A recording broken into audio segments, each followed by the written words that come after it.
नमस्कार, मैं हूं पूजा सिंह। स्वागत है आप सभी का आपके अपने राजपथ और बुलंद आवाज पर।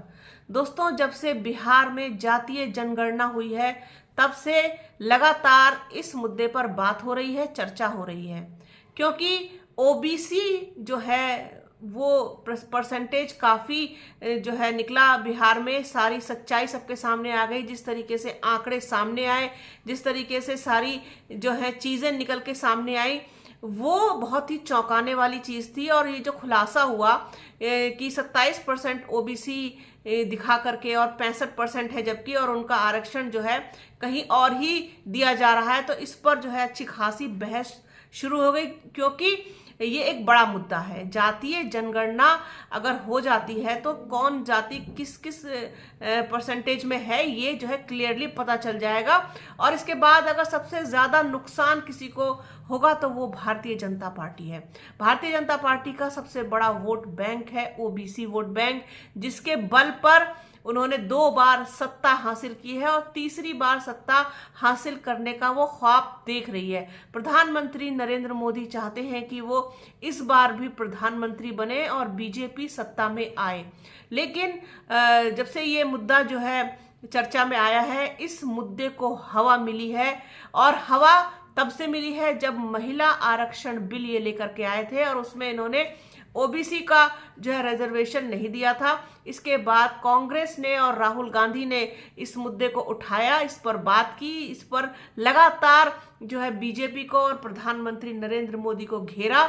इसके बाद से ये जो चर्चाएं हैं ये चारों तरफ होनी शुरू हो गई कि ये जो है मुद्दा इस बार 2024 के लोकसभा चुनाव में एक बड़ा मुद्दा बनेगा, क्योंकि जातीय जनगणना कराने से ये बच रहे हैं, इस पर ये बात ही नहीं करना चाहते।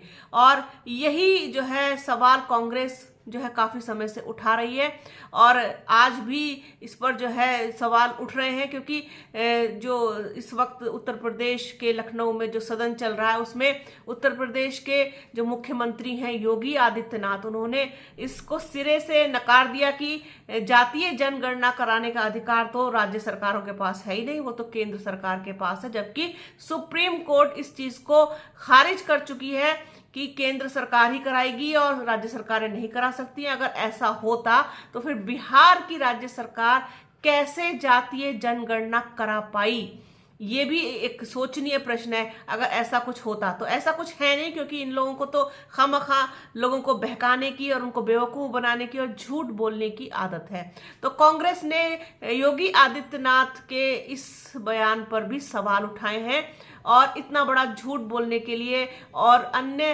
पिछड़ा वर्ग के और पिछड़ा वर्ग के जो समाज के लोग हैं उनकी भावनाओं को ठेस पहुंचाने का जो काम किया है उसके लिए माफी मांगने को कहा है। अल्पसंख्यक कांग्रेस के जो प्रदेश अध्यक्ष हैं शाहनवाज आलम, उन्होंने कहा है कि उत्तर प्रदेश के मुख्यमंत्री योगी आदित्यनाथ जो है वो माफी मांगे पिछड़े समाज से, कि उन्होंने ये कहा है कि हम जो है जातीय जनगणना नहीं करा सकते, ये हमारे अधिकार क्षेत्र से बाहर की चीज है।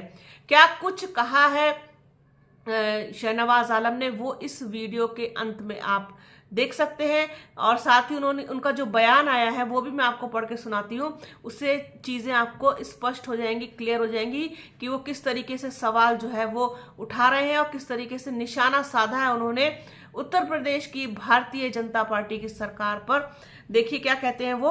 अल्पसंख्यक कांग्रेस प्रदेश अध्यक्ष शाहनवाज आलम ने कहा है कि योगी सरकार ने जातिगत जनगणना के मुद्दे पर यह बोलकर सदन को गुमराह किया है कि जातिगत जनगणना सिर्फ केंद्र करा सकती है, और इस झूठ के लिए योगी सरकार को प्रदेश के पिछड़े समाज के लोगों से माफी मांगनी चाहिए। जी हाँ, माफी मांगने की बात की है इन्होंने कि योगी आदित्यनाथ जो है उन्होंने पिछड़े समाज के लोगों की भावनाओं को आहत किया है, जिसकी वजह से उनको माफी मांगनी चाहिए। कांग्रेस मुख्यालय से जारी बयान में उन्होंने कहा कि बिहार की सरकार ने जब जातिगत जनगणना कराने की कोशिश की तब केंद्र सरकार ने भी सुप्रीम कोर्ट में यही तर्क दिया था कि राज्य सरकारें जातिगत जनगणना नहीं करा सकती और यह सिर्फ केंद्र सरकार के अधिकार क्षेत्र की बात है, वही इसको करा सकती है। लेकिन सुप्रीम कोर्ट ने केंद्र सरकार के तर्क को खारिज कर दिया था। जिसके बाद बिहार में जातिगत जनगणना हुई और चौंकाने वाले तथ्य सामने आए कि बहुत मामूली संख्या वाली जातियां संसाधनों पर काबिज हैं।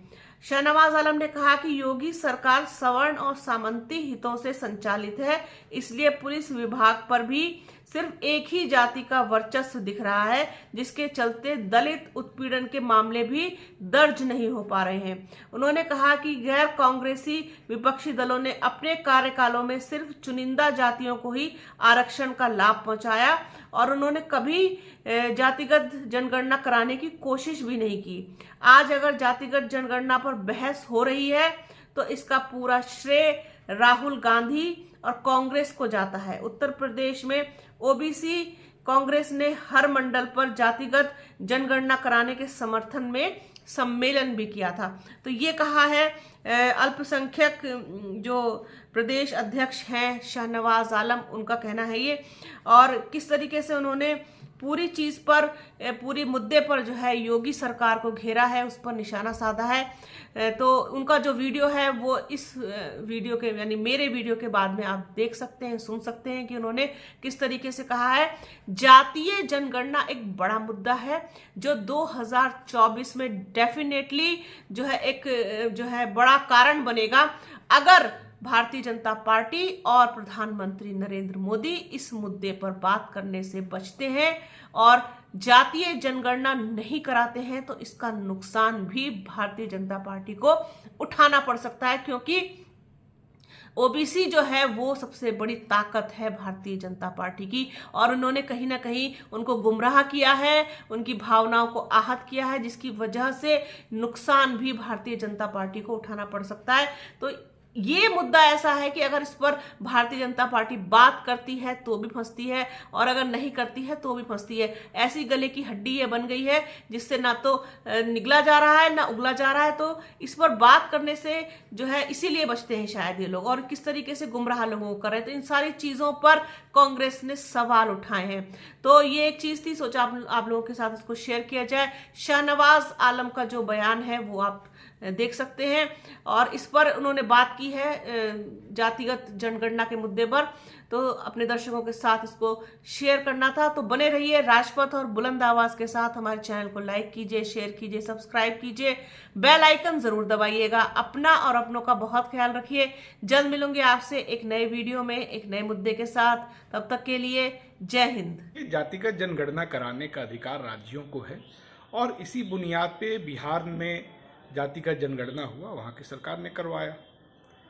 उस समय केंद्र सरकार ने भी यही लॉजिक दिया था कि सिर्फ केंद्र को अधिकार है, लेकिन सुप्रीम कोर्ट ने उसको खारिज कर दिया। तो कल विधानसभा में जिस तरह से भाजपा के नेता ने कहा कि जातिगत जनगणना हम इसलिए नहीं कराएंगे कि ये अधिकार सिर्फ लोकसभा का है या केंद्र सरकार का है, ये गलत है, ये गुमराह करने की कोशिश है, ये वंचित तबकों को उनके अधिकारों से और लंबे समय तक वंचित करने की कोशिश है, जिसके लिए उनको माफ़ी मांगना चाहिए प्रदेश भर के पिछड़ों से। दूसरी बात, अगर इस पे बहस हो रही है, जातिगत जनगणना एक मुद्दा बना हुआ है, तो ये सिर्फ इसलिए क्योंकि राहुल गांधी ने इस सवाल को उठाया था। इसका पूरा श्रेय कांग्रेस पार्टी और राहुल गांधी को जाता है, जिनके प्रयासों से विपक्षी दल की जहाँ सरकार है वहाँ पे जातिगत जनगणना हुआ है, या फिर जहाँ पे चुनाव हो रहे हैं वहाँ पर उन दलों ने कहा है कि हम सत्ता में आने के बाद जातिगत जनगणना कराएंगे। जो गैर कांग्रेसी विपक्षी दल हैं, गैर भाजपाई जो विपक्षी दल हैं, उन्होंने भी एक तरह से पिछड़ों को छलने का काम किया था। अपने शासनकाल में उन्होंने सिर्फ एक जाति या एक परिवार के लोगों तक ही तमाम संसाधनों को सीमित रखा, उसका बंटवारा नहीं किया। तो जितना दोषी भाजपा है उतना ही दोषी जातिगत जनगणना पे गैर कांग्रेसी विपक्षी दल भी हैं। और अगर आज इसका पूरा बहस हो रहा है, इस पर ये इशू बन रहा है, अगर जागरूकता आई है लोगों में, तो ये सिर्फ राहुल गांधी के प्रयासों को इसका श्रेय जाता है।